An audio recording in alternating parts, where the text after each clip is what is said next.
everybody. Welcome back to Bucks Beat, episode 151. And today we'll be breaking down this Georgia-Kentucky matchup. Now, obviously, Georgia Bulldogs are coming off an excruciating loss to Alabama. And it's a quick turnaround with this noon kickoff against the Kentucky Wildcats, who are struggling. Kentucky right now 0-2 in the SEC. Plus, you're facing a team the Dawgs have beaten 15 years in a row. So there's talk of a letdown. And I don't want to hear about that, really. Don't want to hear any talk about a letdown. What you need to do is this Georgia leadership group has got to send the message, and I hope they've done that this week, send the message that, look, are you ready to compete or not? You ready to show up and compete at a high level? Then we're going to have to generate some of our own juice, so to speak, as Coach Rick would have said. Even if this Bulldog crowd is a little laid back to start the game, you got to generate your own excitement and get this fan base involved at that point in time. Let's talk about the Georgia offense first. I want to talk about the Bulldog offense taking on this Kentucky defense. What the Georgia offense needs is a fast start in this game. Gunner Stockton needs to come out and be sharp in the first quarter, sharp in the first possession, see the field, be accurate with the football. And you got Coach Bobo's got an opportunity here to dial up some big shot opportunities off the run action fake game. Right now, the Dogs are coming into this matchup, number 4 in the SEC in rushing, generating 213 yards rushing per game at a 5-yard per carry clip, which is really impressive. That was the priority coming into the season, and they've been able to get the job done there. So if you're leading with the run game through 4 games, which they have been, this is a perfect time to take the run action fakes down the field. Show the Cats some run formations. You line up in run formations and throw the football out of it. Utilize the run action fake with the Cats defense. They're going to be hyped to gang up against the Georgia running game. And it really gives you an opportunity with the run action fake now to take some shots down the field.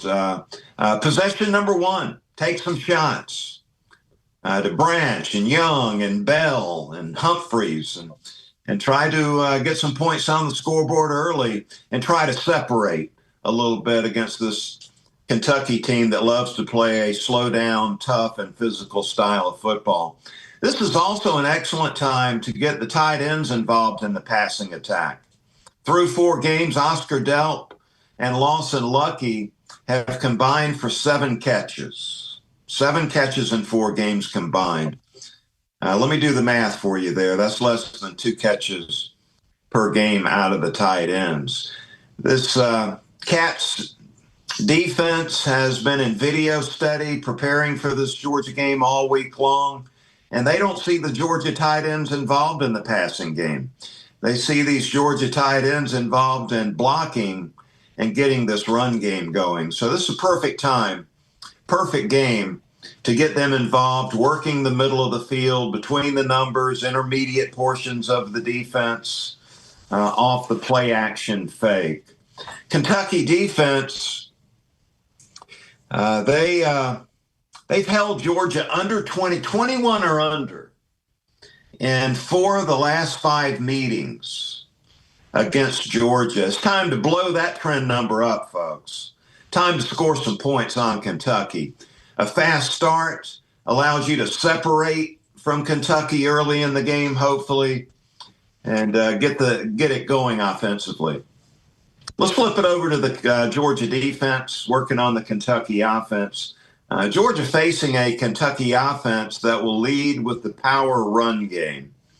So the Dogs are going to be loading up the box, 7 and 8 men in the box to stop the run. Now, this Georgia run defense has been really solid early in the season. Right now, Georgia number 4 in the SEC in rush defense, allowing less than 100 yards per game. I expect this Georgia defense to be able to hold up against the Kentucky running game. There's an opportunity for the Bulldog defense to victimize this Kentucky passing attack, which is just horrendous, is what it is. The Cats are struggling to throw the ball effectively. The Cats are struggling to protect their freshman quarterback, Cutter Boley. That is not a good thing for them. This is a really good thing for the Georgia defense as we try to generate some pass rush and the ability to get after the opposing quarterback. So great time to jumpstart the pass rush. I would love to see Georgia defensively give Chris Cole and Raylan Wilson an opportunity to line up on the edge and attack the quarterback with the pass rush. Would love to see that. I would love to see improved play in the secondary. Also, KJ Bolden had an interception opportunity, first possession, I believe it was, against Alabama. Dropped a catchable ball that would have been an interception. Come on, KJ, got to make that play. Dalen Everett has looked really good against Alabama, against those explosive receivers that they have. Dalen, a quality cover corner. Good to see him out there doing outstanding things, especially in coverage. What Georgia's got to do, though, is get the other cornerback situation, got to get that cleaned up. Would love to see DeMello Jones get the start at cornerback. He appears to be more consistent in coverage than Daniel Harris and Robinson, Ellis Robinson. He's been better in coverage from the best I can tell. So I would love to see DeMello Jones get the start in the game. Now, I'm not saying give up on Ellis Robinson. You continue to get him work, get him reps, continue to develop him at that cornerback spot. So far, Ellis has not been consistent in pass coverage. Just within man coverage, just getting the hands on that receiver so they don't get a clean release off the line of scrimmage has been a problem. Gave up an easy touchdown against Alabama to Jeremy Bernard on the slant route where he didn't get hands on him at the line of scrimmage. He got a clean release, able to get an easy touchdown on a slant route in the red zone. Robinson's got to be better than that. I'm not saying give up on him. Give him an opportunity to continue to develop his skills at the cornerback position.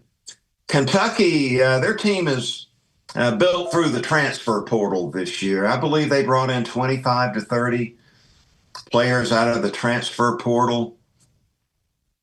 This is a one-dimensional offense that Georgia will be facing. Kentucky can run it, but showing no semblance of any type of passing attack.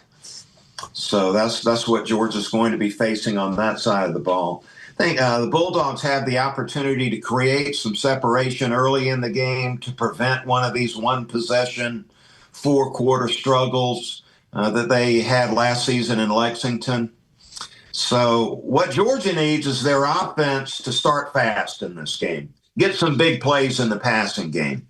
Create a little separation. And if that happens, see Georgia winning this game 38-13, covering that 20.5 point spread in the game. If this Georgia offense does not get off to a really fast start early in the game, expect another tight and rugged and quite frankly, boring matchup against Kentucky where Georgia will not cover that 20.5 point spread and we'll be watching a four-quarter game. Sure hope that doesn't happen.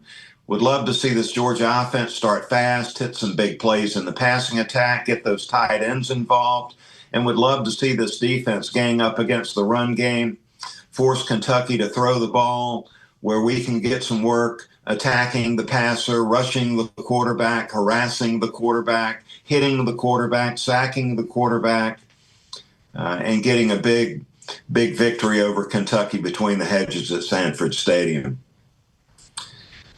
That will do it for this podcast. I'll be back next week with two more Thanks for hanging out, and go Dogs.